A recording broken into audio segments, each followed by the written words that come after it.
El maestro Ramón Mier García realizó estudios de música en la Escuela Superior de Música de Múnich, Alemania, y posteriormente en la Escuela Nacional de Música en la Ciudad de México. Fungió como director del coro de la Facultad de Derecho en la Universidad Nacional Autónoma de México y como primer director de coros del Instituto Nacional de la Juventud Mexicana. Además, fue miembro del grupo de concertistas del Instituto Nacional de Bellas Artes. Colaboró en diversos seminarios de estudio que culminaron con la realización del Congreso Internacional Conmemorativo del cuarto centenario del nacimiento del pensador Jan Amos Komenio y en el Seminario de Investigación sobre el papel de la universidad frente a la crisis. Ha participado en la formación de docentes de educación básica, principalmente en el desarrollo de su creatividad, quienes como resultado lograron realizar sus propias composiciones para los alumnos. También ha formado parte de jurados en diversos certámenes musicales organizados por la Universidad Nacional Autónoma de México. Es autor de numerosos artículos y ensayos que versan sobre distintos aspectos de la educación musical. Actualmente se desempeña como profesor en la Escuela Nacional de Música, en donde imparte materias sobre lectura musical, conjuntos instrumentales y música de cámara. Asimismo, desarrolla algunas investigaciones sobre temas del ámbito musical relacionados con la historia y la educación.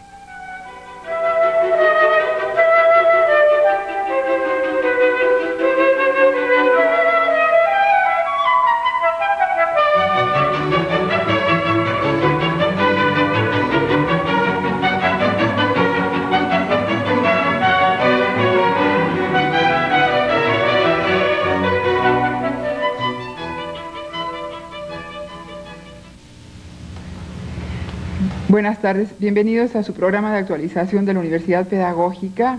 Hoy presentamos la educación artística, un espacio negado, a cargo del maestro Ramón Mier García, que tenemos acá con nosotros. Muy buenas tardes, Magister.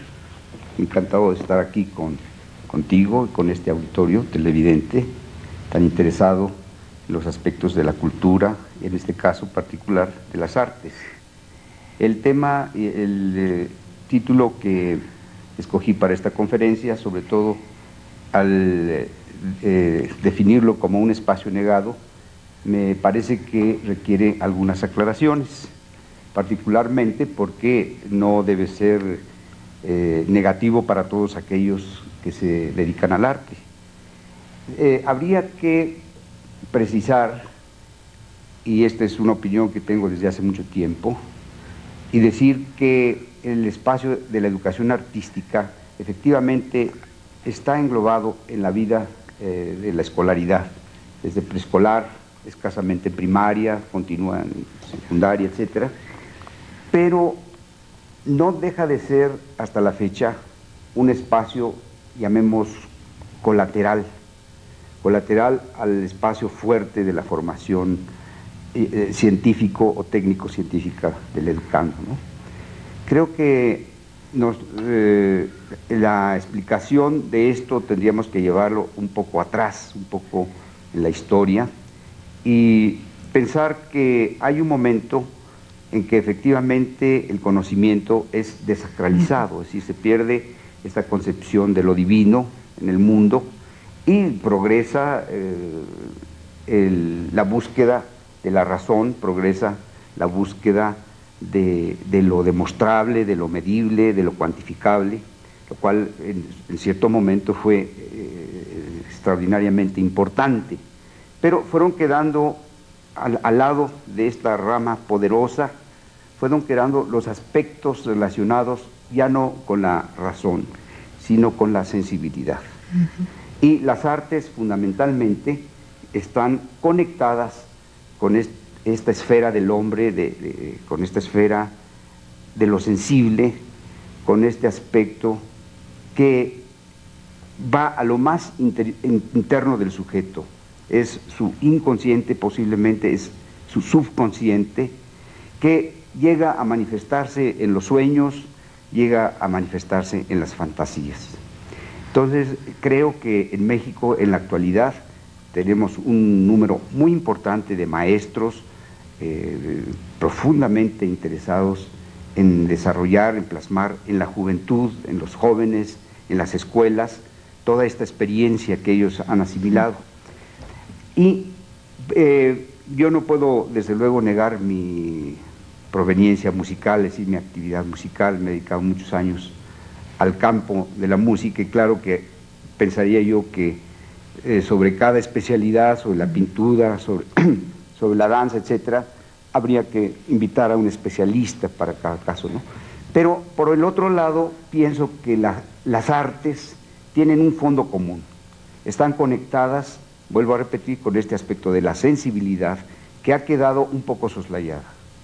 Y ha quedado soslayada porque la imaginación y la fantasía implica la libertad del ser humano, implica el pensar con libertad, y implica el imaginar mundos y espacios que tal vez sea muy difícil o tal vez imposible vivir por lo fantástico que es, ¿no? Y yo creo que aquí hay un conflicto que se establece con el sistema, llamemos pragmático, llamemos práctico de la vida. Al individuo conviene formarlo para que atienda cosas productivas, para que desarrolle la economía de un país, etcétera, ¿no? Y esto es muy conveniente a las estructuras del Estado y sobre todo a las económicas. Pero a la inversa interesa mucho menos la individualidad, interesa mucho menos el desarrollar al individuo desde su profundo ser, es decir, como sujeto. En el último tiempo se ha hablado, ya desde Ortega y Gasset, mucho de la educación de las masas y de todo este concepto masivo, ¿no? La universidad de masas, todo esto ha sido un concepto, pues, de nuestra época, que deja de lado, que deja aparte al individuo. Las artes van dirigidas a la absoluta individualidad, ¿no? Al sujeto, y creo que estas contemplaciones son importantes para tratar de comprender qué es lo que pasa. Hay un gran número de maestros, pero siempre en las escuelas el maestro de artes está en la marginalidad. Es importante la clase de matemáticas, la clase de geografía, de física, de química, pero las artes pueden ir de cualquier forma y de alguna manera se aceptan. Creo que ahí la escuela pues tiene un reto, es decir, lo escolarizado tiene un gran reto, además, ante el enorme sistema publicitario, ante la enorme técnica que ha desarrollado la televisión, la radio, pero actualmente la televisión.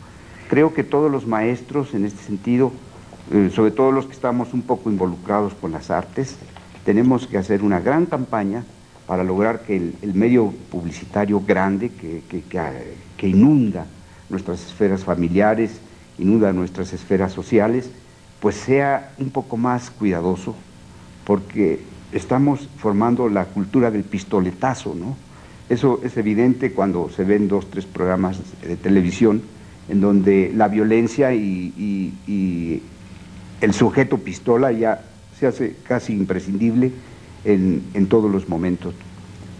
El objeto, quise decir, no sujeto evidentemente, sino el objeto está como parte determinante de acciones, etcétera. Entonces, este es un contexto muy general que estoy planteando, pero que me parece importante para poder determinar ciertas políticas desde la escolaridad, desde a todos los niveles. Si pienso en las escuelas desde la formación preescolar hasta las escuelas profesionales de arte.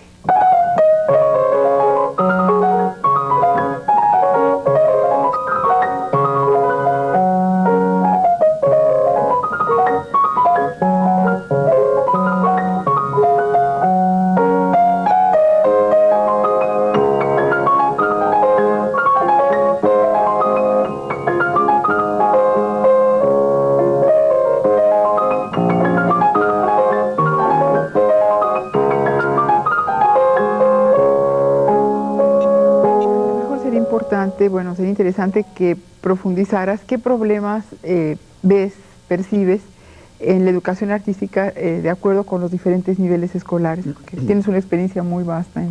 Bueno, hay una cosa importante, empezando en los grados primeros y preescolar, la iniciación del niño, así, el contacto con el sistema ya más formal de educación, un poco más allá de la familia, aunque el de la familia también había que contemplarlo en forma fundamental, ¿no? Es indudable que la influencia familiar en los niños determina posiblemente toda la personalidad hacia adelante, ¿no? Si en la familia no se escuchan, no se tienen buenos modelos de cultura o amplios modelos o ricos modelos de cultura, pues es evidente que este niño estará destinado a no desarrollar todas sus posibilidades, ¿no? Esto habría que tratarlo con mucha profundidad y posiblemente requeriría estudios particulares, ¿no?, muy especiales de la educación del niño en la familia, ¿no? Creo que está descuidada la temática, pero podría yo empezar ya en el preescolar, que es algo más o menos que conozco, y habría que decir algo importantísimo, que la cultura del ser humano se inicia en el juego, se inicia con el juego. Y claro que en preescolar el juego determina las actividades, el niño en preescolar danza, juega, canta, y hay una vida intensa en este sentido. Sobre todo hay un punto importante, el niño en preescolar dibuja, y es capaz de dibujar sus fantasías, es capaz de expresar sus sueños, sus imaginaciones, expresa su vida afectiva de acuerdo con lo que él realmente está sintiendo. Es muy auténtico, es muy auténtica la expresión del niño en esta edad. Esta capacidad pictórica que pudiera prometer el desarrollo en un sentido más amplio en cada uno de los individuos, desgraciadamente en la escuela primaria desaparece. Y me he preguntado mucho por qué desaparece en la escuela primaria. Y es que el maestro en la escuela primaria está tratando de ubicar al niño, no en su imaginación, porque el niño desborda en imaginación, sino lo trata de ubicar en una realidad medible, contable, y el niño necesita aprender el manejo de la escuadra, del compás, de la regla, y entonces aquellos dibujos tan imaginativos que están en el origen del niño, se van transformando en casas cuadradas, en dibujos hechos con un compás, etcétera, ¿no? Y creo que aquí hay un descuido de fondo, porque es evidente que no podemos evitar el estudio de la geometría euclidiana, ¿no?, en estos términos. Es necesario que el niño entienda lo que es una recta, en fin. Pero lo que me parece desastroso es que se pierda esa posibilidad expresiva del niño, que se agote, y que inclusive muchos niños terminan por no querer dibujar. Y el no querer dibujar es porque han sentido ya un conflicto en relación a su expresividad y a la exigencia que el medio de que los maestros les hacen de cómo debe ser el dibujo, ¿no? El niño no debe tener prescripciones en su dibujo, tiene que tener un espacio totalmente de libertad, totalmente de fantasía para desarrollar su expresión, ¿no? Esto naturalmente se va conectando también con el lenguaje. Yo tengo la hipótesis, no todavía suficientemente aclarada en mí mismo, pero que lenguaje y música, esto visto en otra esfera, tienen en el principio un origen común, que es el sonido. El niño al principio no entiende, no escucha más que sonidos, y poco a poco va identificando palabras con objetos. Y la música también está hecha de sonidos, y tiene otro desarrollo, naturalmente, otras estructuras, otro manejo, pero es interesantísimo que el sonido sea uno de los elementos conductores en el desarrollo de la inteligencia del ser humano. Bueno, muy interesante. Pensando en el campo de la educación artística, en los diferentes lenguajes, ¿cuáles son los vicios que principalmente percibes? Bueno, además de estos que has señalado. ya en un contexto más amplio, escolarizado, creo que se han hecho grandes esfuerzos. Por ejemplo, no solo en México, en Latinoamérica, se han buscado las soluciones, en principio, de importar tecnologías o metodologías extranjeras. Por ejemplo, para ningún educador musical es desconocido el nombre de un Martenot, Willems, Suzuki, en otro sentido, ¿no?, dedicado más a la música instrumental, de cuerda, Carl Orff, etcétera, ¿no? Estos nombres son conocidos, pero el primer paso que se dio, por ejemplo, en Argentina, fue trasladar los trabajos de Carl Orff con una mentalidad adecuada al niño en Argentina. Los trabajos de Gretzel fueron en su momento muy importantes. Son esfuerzos de principios del siglo, digamos, del 30, 40, y muy desarrollados.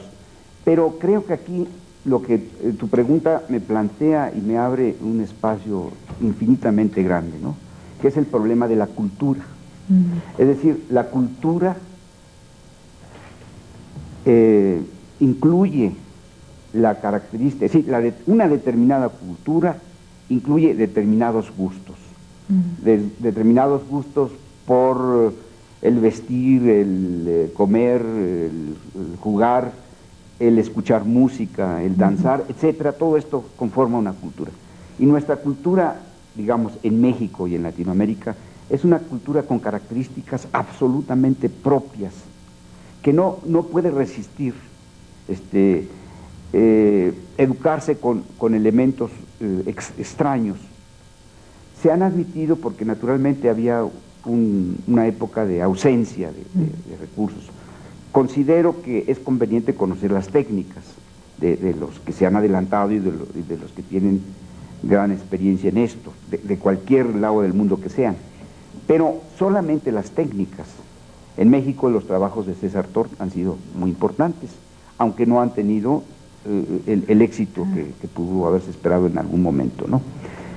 Y el planteamiento es fundamental, es decir, el niño en cualquier lugar del mundo debe educarse con los elementos de su cultura. Esto, por definición, me parece que sería lo básico. Punto de partida. Sería un punto de partida que, bueno, se nos olvida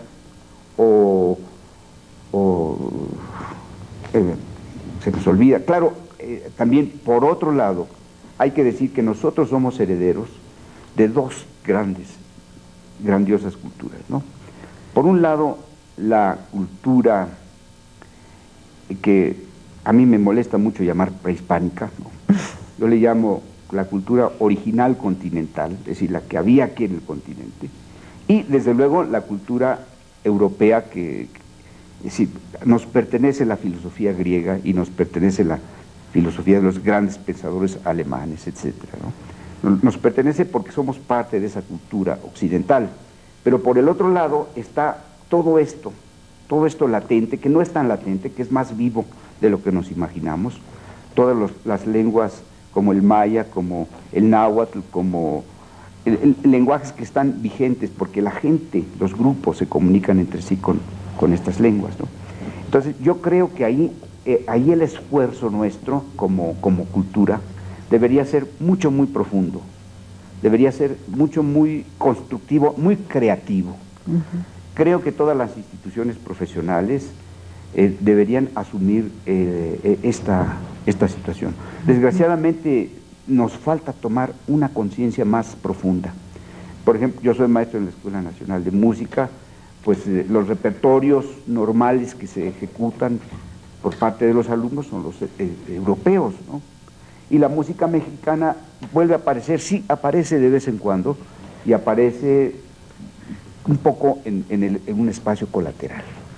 Es decir, no existen ediciones, no existen grabaciones suficientes, no existen metodologías suficientes, no tenemos un método dedicado a piano que sea escrito por mexicanos, con música mexicana, exceptuando algunas cositas muy limitadas, interesantes, ricas, de Ponce, en fin, pero que no llenan todo un bagaje, todo un espacio, ¿no? Que incluso lo de Manuel M. Ponce es difícil conseguir en nuestro país, ¿no? La historia del compositor mexicano es una historia sumamente dramática en este sentido, ¿no?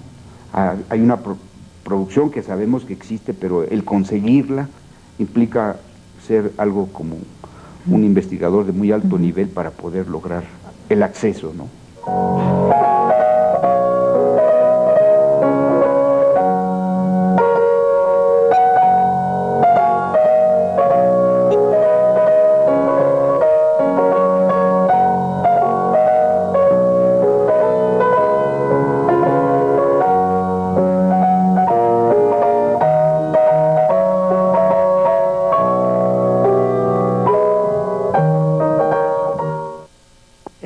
A mí me gustaría que nos pudieras platicar un poco de cuál ha sido tu experiencia con los maestros que has trabajado, porque has trabajado con maestros de toda la República. Sí, yo tuve oportunidad de participar a través de la Dirección General de Culturas Populares, en su tiempo dependiente de la Subsecretaría de Cultura, y este es un punto interesante que quiero tocar después, de la Subsecretaría de Cultura de la SEP, ¿no? Y pues la oportunidad de tener contacto con realmente cientos de maestros fue muy inquietante, muy rica, ¿no? Especialmente Chiapas representó en su momento un contacto muy fuerte, muy poderoso, y nos dio una gran experiencia respecto a la profesión misma del músico, ¿no? Todavía en la actualidad siento que el progreso de los maestros músicos de Chiapas no corresponde con su gran experiencia artística y musical.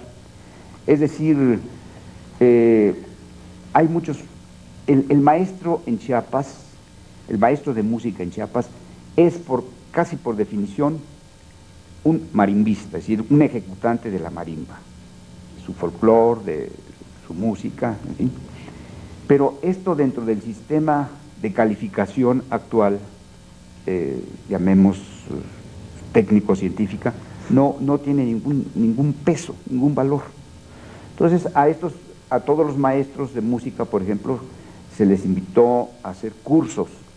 Venían los maestros en su periodo vacacional a hacer cursos en el Conservatorio Nacional con muy buenos maestros, en fin, como para darles la posibilidad de una titulación.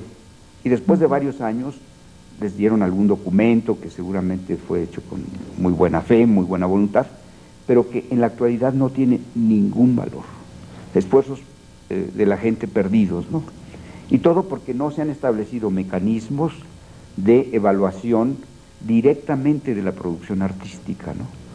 La experiencia de un marimbista de 30, 40 años que la traslada a una escuela preescolar o primaria, pues es una experiencia indudablemente de alto valor, pero no hay un encuadre. Entonces, el maestro solamente puede realizar su vida, dependiendo de la docencia, es decir, su economía, la realiza acumulando una gran cantidad de horas de trabajo, lo cual les agota. Da al traste con la persona, ¿no? Y con su creatividad al final también. ¿Qué fue lo que hiciste cuando trabajaste con los maestros para impulsar esta creatividad, esta recuperación de tradiciones locales? Bueno, aquí debo decir que yo fui un colaborador muy directo del maestro César Tor. Él generó un modelo de trabajo, de una metodología, y pues se llevaba una metodología concreta. Los maestros que no tenían sino experiencias prácticas, cuando sentían el apoyo de un método, de un camino más o menos lógico, bien organizado, pues se entusiasmaban muchísimo y tenían una respuesta de primerísima, es decir, una respuesta muy amplia, muy positiva, ¿no? Pero pues habría que analizar por qué esto no tuvo el éxito que suponíamos en un tiempo que debería haber tenido, ¿no? Bien, Ramón, ¿actualmente continúas trabajando con el método TORT o qué otras experiencias tienes al respecto, qué puntos de vista? Bueno, esta actividad concreta la concluí hace como 10 años, más o menos. Hubo cambios en la dirección de culturas populares, en fin. Ahí terminó para mí esta actividad. Pero mi inquietud pues sigue fundamentada en la formación de los niños, de los jóvenes, y particularmente ahorita en la Escuela Nacional de Música.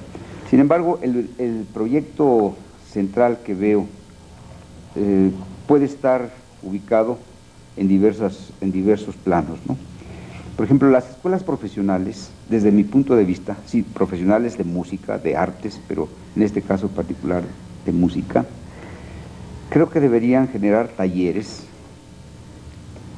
estructurados con 3 o 4 disciplinas. Una sería, por ejemplo, la etnomusicología, 2, la composición musical, 3, el conjunto instrumental, 4, la educación musical. Estos talleres podrían ser muy productivos, muy creativos, porque a través de la etnomusicología se lograrían informaciones, melodías, ritmos, etcétera, que podían ser aprovechados por los compositores de ese equipo, de ese grupo de trabajo. El compositor recrea la cultura original, el compositor crea nuevas formas, pero basadas en lo propio, en las culturas autóctonas de México. A la vez están los instrumentistas que reciben los materiales adecuados, ¿no? Composiciones, y esto le da la oportunidad al compositor de escuchar lo que él ha creado. Entonces no queda una composición en el papel, sino lo hace música viva. El último punto es el de la educación musical. Entonces el maestro de educación musical plantea al grupo de trabajo sus necesidades concretas de trabajo, de materiales, y todo el equipo puede contribuir a esto, ¿no? Esto por un lado. Por el otro lado, la creatividad del maestro en la escuela también debería ser propiciada, debería ser impulsada y captada. Yo creo que todos los maestros en el ejercicio de su labor docente van teniendo magníficas ideas que quedan totalmente perdidas porque no hay formas para captarlas, ¿no? Y ahí no solamente la idea de creación musical, que puede ser un hecho absolutamente claro, sino también las metodologías, también las organizaciones, ¿no?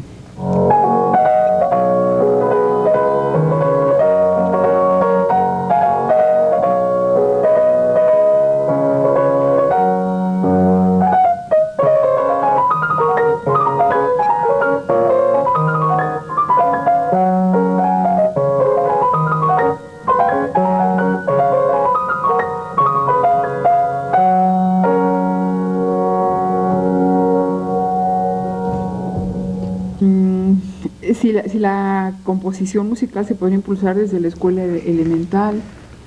Yo creo que la composición está en relación con la fantasía, volvemos con la libertad del individuo, ¿no? Y cuando se parece un poco contradictorio, cuando por un lado se habla de metodología o de un método y por el otro lado de composición, parecería un poco contradictorio, pero habría que encontrar el método de composición, o sí, de creatividad, procedimientos que despertaran en los niños esta posibilidad. Sí, desde el primer momento. Claro, el maestro tiene que ser a la vez muy disciplinado, muy organizado, para poder captar estos mensajes. Yo creo que, por ejemplo, el caso de Mario Stern va dirigido en este sentido. Es un maestro muy distinguido, compositor, y propicia un poco esta idea, ¿no?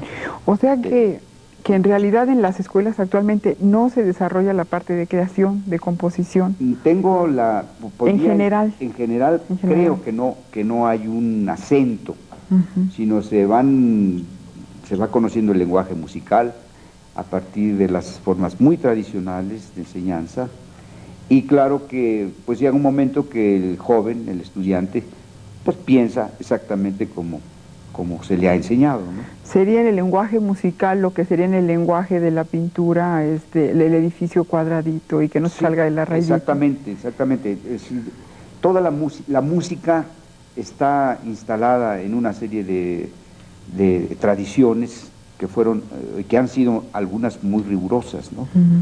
Pero claro, esta tradición no quiere decir que sea inamovible, sino las nuevas generaciones toman esta experiencia y mueven las cosas.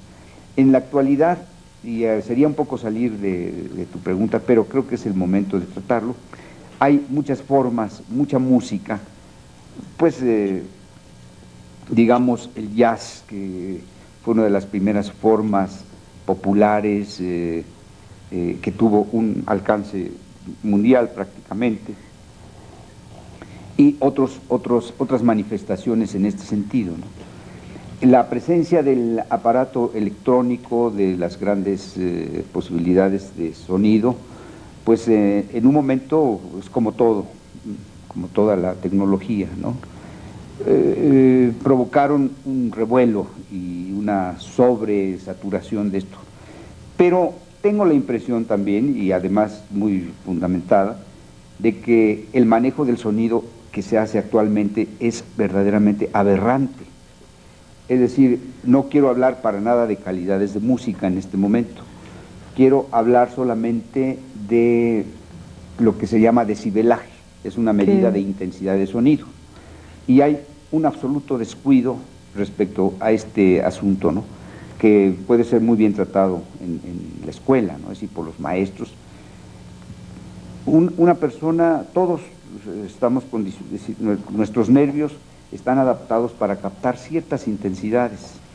Cuando estas intensidades de sonido se desbordan, lo único que hacen es lesionar el oído, a veces en forma irreversible, ¿no?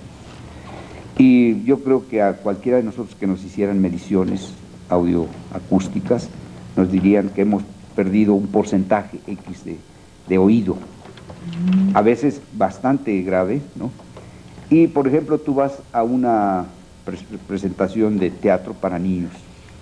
La obra es magnífica, los actores muy preparados, el lenguaje, el mensaje es rico, y la sala está sonorizada.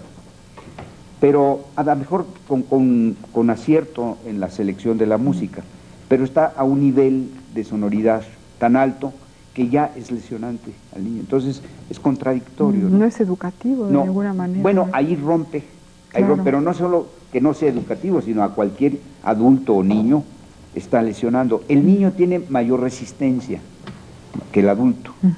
El niño es más flexible, ¿no? En su fisiología auditiva. Y la persona, a la medida que avanza en años, pues va siendo más sensible porque hay una dureza se empieza a establecer cierta dureza, ¿no? Pero no quiere decir que el niño no se lesione. Entonces ya los decibeles del medio ambiente, del tránsito, de la ferrovía, del mismo metro, el mismo metro a veces tiene altísimos decibelajes cuando enfrena y cuando se pasa por ciertos espacios, es altísimo el decibelaje, ¿no? Yo creo que este es un punto que debería ser tratado como el ruido y el alto sonido es un contaminante de alta peligrosidad. Así yo quisiera dejarlo. En eso no hemos hablado ni de gustos ni de nada, sino de una salud, higiene, ¿no? Y de salud, ¿no? Bien. Ramón, me gustaría que nos dijeras, estás hablando de artes y artes en México, pero ¿por qué no Bellas Artes? ¿Por qué hablas de artes? Mira, ¿y qué pasa en México con las artes? Claro, de Bellas Artes, no sé si enfoco bien tu pregunta, si la capto en el punto que tú quieres, me lo dices después. Porque tenemos el Instituto de Bellas Artes y hablamos de artes. Sí, bueno, el dónde surge? Concepto de Bellas Artes es un concepto, yo creo que arranca del siglo XVIII, ¿no? En parte se debe a los enciclopedistas que empiezan a organizar el conocimiento de la época en sus estructuras, y por ahí en la de Diderot y D'Alembert aparece la música en el lugar de la fantasía, ¿no? Si no mal recuerdo. Fuera de la razón. Sí, fuera de la razón. Y esto es muy interesante, porque desde ahí vienen los problemas de integración de las artes a la estructura total del pensamiento. El músico también piensa, ¿no? Y el pintor también naturalmente, lo que pasa que mientras se forman no son productivos. piensa. Es decir, un estudiante no produce nada, ¿no? Y, por ejemplo, en México es interesante señalarlo, ¿no? No sé si actualmente esté vigente este proyecto, pero en años anteriores se escogieron a 10 o 15 o 20 de los grandes artistas mexicanos y se les otorga una beca. Pero a mí me parece el término de beca ya fuera, en primer lugar, fuera de lugar, ¿no? Son para una hombres persona formados, ¿no? Esos personajes deberían recibir premios por sus obras, en fin. Y las becas dejarlas para los jóvenes estudiantes, ¿no? Y promoverlas y apoyarlos, ¿no? Entonces, aquí hay un problema de fondo también muy fuerte, que es el centralismo del Estado, ¿no? Es decir, que depende de lo que el Estado decida o de quienes estén manejando el gobierno de la nación, así son las políticas que se van desarrollando hacia las instituciones educativas, ¿no? Yo creo que en las artes ha sucedido mucho esto, ¿no? Se crean grandes centros, nuevos centros, pero no sabemos exactamente bajo qué filosofía, ¿no? Si se han renovado, si es repetición siempre de lo mismo, o si hay algo nuevo, en fin. Ya no se hace un análisis más profundo respecto a esto, ¿No?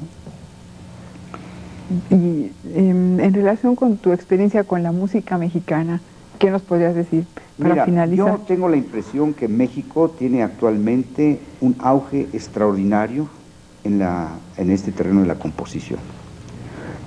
Hay más de una o dos asociaciones, no estoy muy profundizado en ellas, dirigidas por gente muy joven, muy entusiasta, y sé que hay más de 100 compositores mexicanos, jóvenes, que están en plena producción. No se diga de las personalidades que conocemos, ¿no? Como un Velázquez, en fin, no quiero decir nombres para no dejar a nadie fuera de esto, porque son listas ya importantes.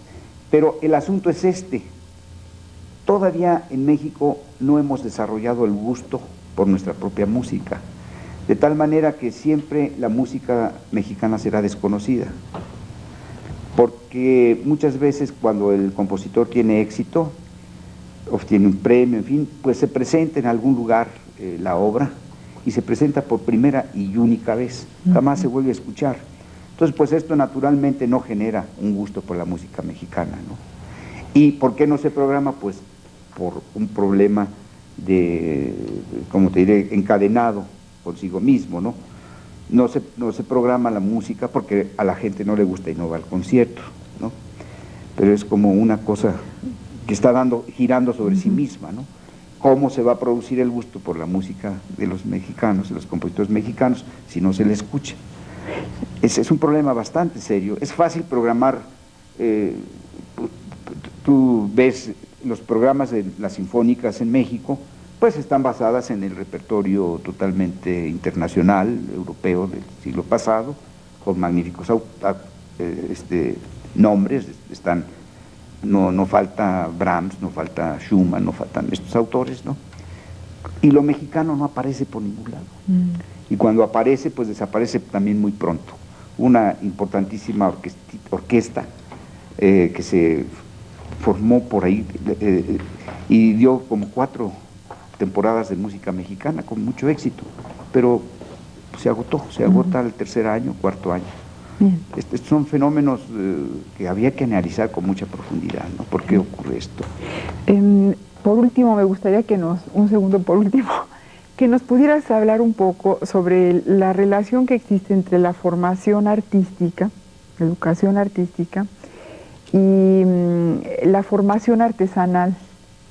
¿Qué puntos de contacto ves? Porque alguna vez te hemos escuchado algo en relación con la escuela de música. Sí, creo que el problema fue tratar de cuadricular el pensamiento humano, ¿no? Porque A veces tú encuentras que efectivamente la idea o la definición que se ha dado a las cosas sí coincide con el hecho y a veces piensas que no. Yo considero que la música tiene una absoluta tradición artesanal, ¿no? Nuestro manejo manual del instrumento o de los instrumentos, yo creo que habría una excepción. Yo ahí hablaría de una diferencia importante, es decir, el cantante canta con su cuerpo, si no tiene instrumento.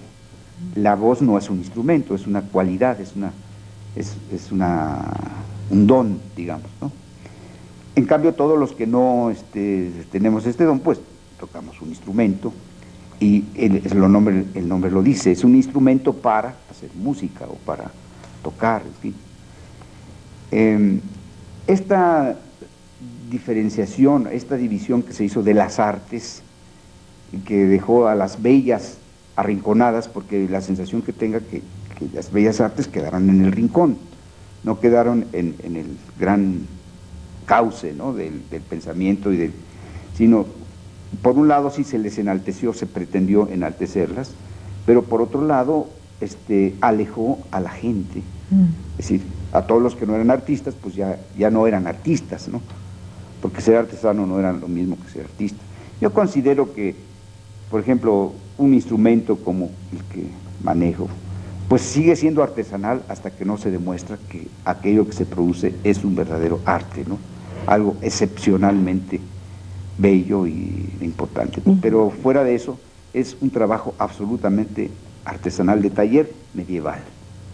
¿Y por qué digo lo de medieval? Porque tú tienes en un cubículo pequeño a 5 o 6 alumnos, o tal vez a 1, trabajando una obra musical. Y tiene que haber mucha afinidad, yo creo, ¿verdad? Es difícil la relación, sí debe ser muy armoniosa, porque efectivamente no son las clases de una facultad de química ni de medicina, sino son clases muy personales, en donde las afinidades, es decir, en realidad el maestro de música, si entiende bien su papel, no está transmitiendo una práctica y una enseñanza concreta, sino está transmitiendo toda una forma de captar este mundo de la música, ¿no? Casi como de iniciados, ¿verdad?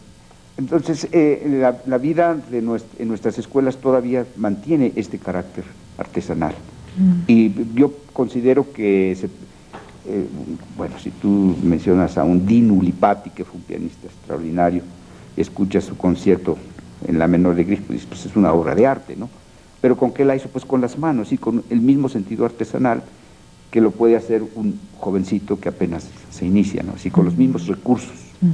Pero ahí ya el sentido físico ha sido superado por una espiritualidad y una imaginación extraordinaria de orden musical, ¿verdad? Bueno, Ramón, pues te agradecemos mucho tu presencia en el estudio, espero que hayas estado a gusto, esperamos verte pronto nuevamente por acá, para la sesión en vivo. Sí, pues muchas gracias, María Esther. Yo quiero agradecerte a ti, a todos los televidentes y al equipo de la Universidad Pedagógica esta oportunidad. Voy a tocar una pieza en el piano que se llama Ilusiones Perdidas, pero nosotros le vamos a cambiar el nombre por Ilusiones Recuperadas. Te la dedico a ti y al público en general. ¿Quién es el autor? El autor es Félix Mendelssohn. Bellísimo. Bien, pues nos disponemos a escuchar. Antes queremos agradecerles su presencia y les agradeceremos todavía más su participación, que envíen preguntas y que estén atentos para nuestra próxima sesión, que puedan hacer preguntas incluso en vivo. Muchas gracias.